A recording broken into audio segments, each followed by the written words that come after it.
Assalamualaikum warahmatullahi wabarakatuh.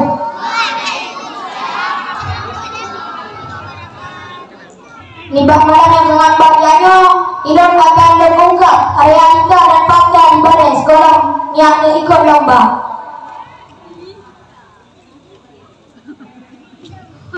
Hanya elok fikir sampai-sampai berperkara, pidato gelanjut kembang dengan berkiamat, mangan yang ketanyang puja bakta ikut lomba, tunggu tanyang kiban hafalan inna lancarkan. Jika kini ability wate jingin longgu coba, wate kalau mami mutup jantung jipumpa, tuan long mepapa mugak-gak tolak orang pa, lidah ulat cukang hanji tem jubit suara. Oke semuanya, lembang anu muda hanapan bunga abang, lembang anu muda payah pikir kiban cara, nyata ikut lomba mutamah lomba soalan, ragan jikun sabit lengkap murid darusigan, cewehan mejingin jipegah longhana jantan, panggung dalam kampung masa ulun hana reman.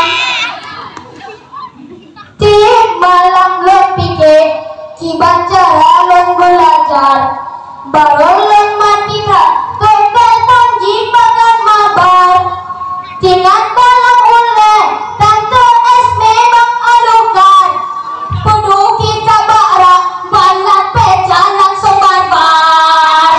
Oke semuanya, lemah anu muda hanapan punya abang, lemah anu muda ayah pikir kiban cara,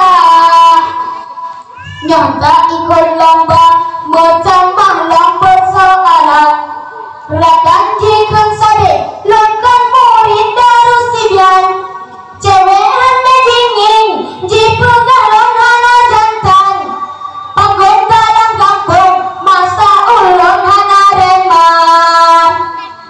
Tiap malam lepike kiban cara long belajar, baru lemah kita rotetan jibagan mabar, tinggal dalam ule tante es memang alukan, pedu kita barak balap beca langsung barbar.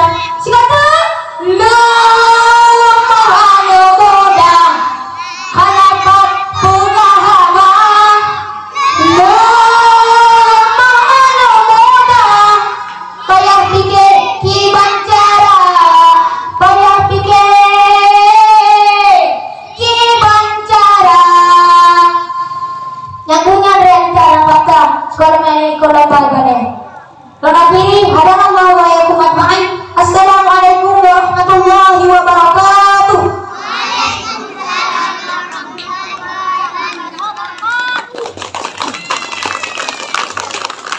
Terima kasih kita ucapkan kepada Ananda Rizky Maulana yang kami menghibur dengan